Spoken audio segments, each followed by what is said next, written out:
Hi, I'm April Connor. Welcome to Divine Conversations.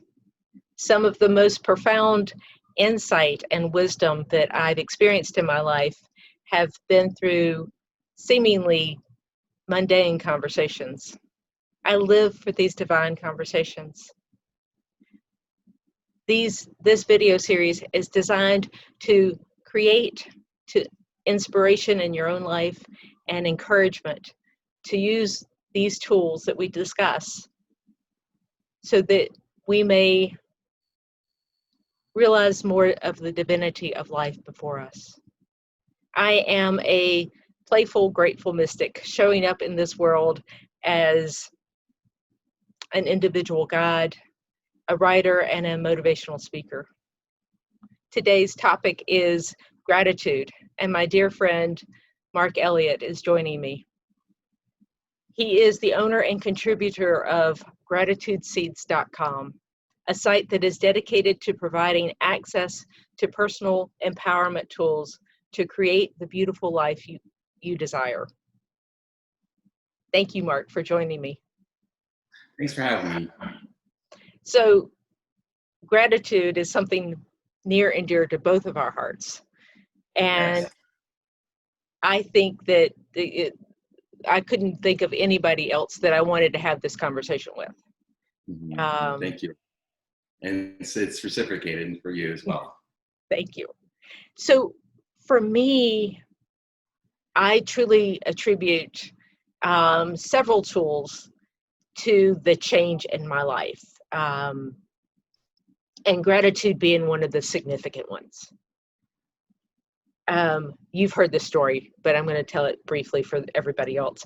I was watching Oprah Winfrey's Super Soul Sunday, and somebody on there was talking about gratitude, and I decided it's worth the shot, right? I mean, so I had a 30-minute drive into work every day at that time, and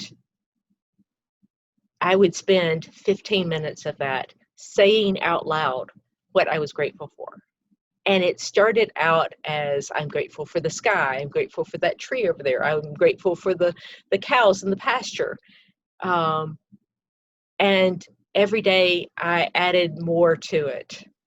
It became the most fantastic part of my day. And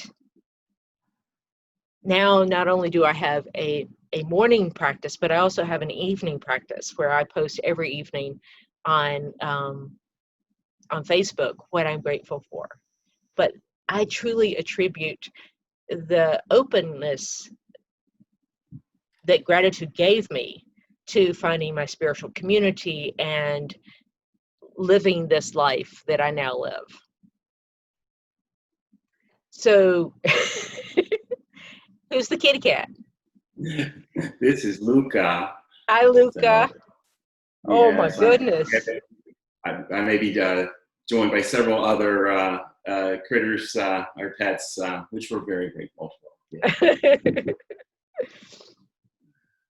So, just briefly, do you mind sharing your story with gratitude? And yes.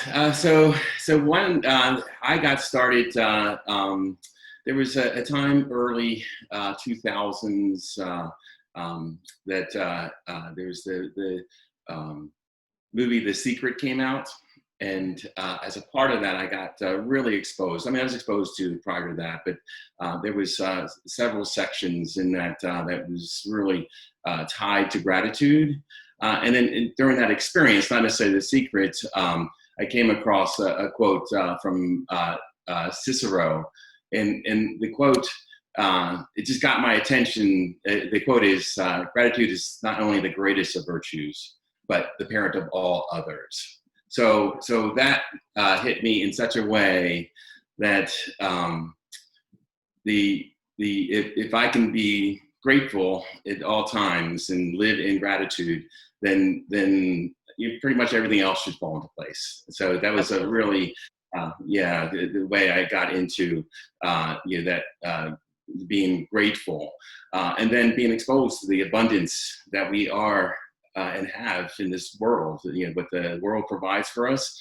So it made it, I transitioned to it, it made it easy, as you did, grateful for the sky, the air we breathe, and then the times where I think gratitude is most beneficial is in those difficult times. Is that if you're having a difficult moment, and then you can find something to be grateful, then your life will be, living a beautiful life. So that's one of the how I got into it. And I just wanted to add the practice that you were saying with taking a moment, whether driving into work is actually a great time, right? It's it's something to yourself if you're not commuting with somebody. So it's a great time to do those things. And as you do, it's you can journal it. I have a post tool that's for gratitude journal, so you can journal something similar, or just experiencing it really is the best, the most beneficial. But if you can have time to actually write it down, whether it be electronic or paper or pencil. So I have a morning practice and an evening practice, as you described. In the morning, I do like to identify, what is it that I'd like to complete that day, or what's my objective? What's my mission for the day? What do I want to experience that day? And then I try to tie that to gratitudes related to that day, to how my day is going to progress. So it sets the tone for my day. Yeah. So like today, I know I was having this conversation with you. So I was grateful for the opportunity, and that I knew it was going to be fun and a great experience, and got excited about it. And then part of my objectives was to have it be successful and to be of service in this educational type divine conversation that we're having.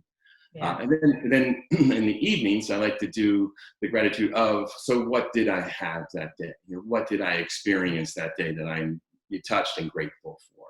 So that's like, for example, yesterday, I had the opportunity to drive for Meals on Wheels. We're recording this during Thanksgiving week. And as a part of that, yesterday's, I was able to deliver the Thanksgiving meals for the people on my route. So I'm always honored and touched when I can be of that service. It really gives me meaning and experiencing the beauty of life. So, and then identify that that's an accomplishment. So I want to celebrate at the end of my day that I did accomplish something, and whatever it is, even if it's something very, very simple. Yeah, I think that it's very important for me to give gratitude or be grateful for the idea of whatever I've done, even if it doesn't look like I've done anything. Mm-hmm. Even because I can beat myself up because I wasn't successful or productive in my day, right? Mm-hmm. But there is something to be grateful for in every single moment. Right. You can be grateful for defining what productivity is. Productivity can be that you relaxed and did self-care or nothing. You just stayed with your thoughts. So that's to me an accomplishment as well. Yeah, you mentioned a minute ago the idea that gratitude can be a shifter. And I think of gratitude as the great shifter in my own life. When I am in a funk, if I can just look up, typically at the sky, I can find something to be great. I can be grateful for that cloud over there that looks like a frog. Whatever it is, I can find something to be grateful for, and it helps shift me out of whatever I have been ruminating on. Mm-hmm. Yeah, that's wonderful. It's to change that that technique of changing your perspective or your attention. Really is good to our minds we get monkey minds, right? So everybody does. Absolutely. So adjusting your mindset to say, okay, what maybe get in the funk, and then, okay, what can I move it to? What you're going to move your attention to? Yeah, it's wonderful. The idea of gratitude for me. So we're recording this Thanksgiving week. Obviously, it's a big time for gratitude, and on Facebook and everywhere, people are talking about gratitude a lot. But this is not going to be shared until after Thanksgiving, because one of the things for me is that gratitude is an everyday experience and should be an everyday experience, because there's so much in the world to be grateful for. We get bogged down, I get bogged down in the details of my life, or the what needs to be done or what has to be done, and I get overwhelmed and I forget to look for the gratitude. I love that what you were talking about, Mark, with the idea that I can plan my day around gratitude. That's a lovely, lovely idea. So for me, gratitude is not just for Thanksgiving. It's not. It's great that we have a whole holiday dedicated to the idea of giving thanks, but for me, it's every day, and should be every day. Right, right. And as you develop the practice, like I said, I mentioned, I really got exposed and started to integrate it into my life as a practice, with specific steps, doing specific things to move down that path of gratitude. And the one thing I continue, it's to me, it's never ending. You're always evolving. You're always trying to get better. I always have those moments where I don't feel grateful, and then I try to get out. Sometimes I do, sometimes I don't. I beat myself up a little bit, but then I try to get through it and just embrace the beauty of life. So the thing, I'm after this many decade plus work, what I like to do is, in addition to like you're making it, like you're saying, a part of the way you live, is it's easy to say you're grateful for the people in your lives, and that are doing good things for you, and but to go even deeper into, well, explain why, like my journal has space for three. Try to do three gratitudes. I do 3 in the morning, 3 in the evening. I'm actually trying to develop one where you just do one gratitude, but you go really deep into the whys and how it affects your life, and really embrace and feel that gratitude. So that's it can be tricky because it's your mind wants to wander, but I've been practicing that to try to incorporate that piece of I'm thankful for this experience with you, but when I later today, I'm hopeful that I can really get that feeling of gratitude and all those experiences that we're having right now. So that's a great point, because for me, it's not just, I can be thankful. I can say thank you. And we were trained as kids to say thank you for everything, right? Yeah. But saying thank you is different than feeling gratitude. Because, and I do believe it's important to be thankful for to other people, but I believe that the feeling of gratitude is deeper. And it really is I love that idea of exploring why you're grateful for this moment, why, and feeling the depths of it, because it really does feed everything about me.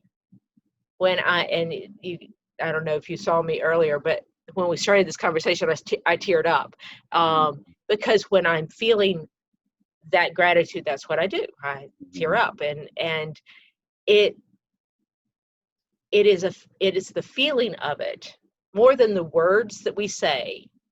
It is the feeling that feeds us. Absolutely. Yeah, definitely.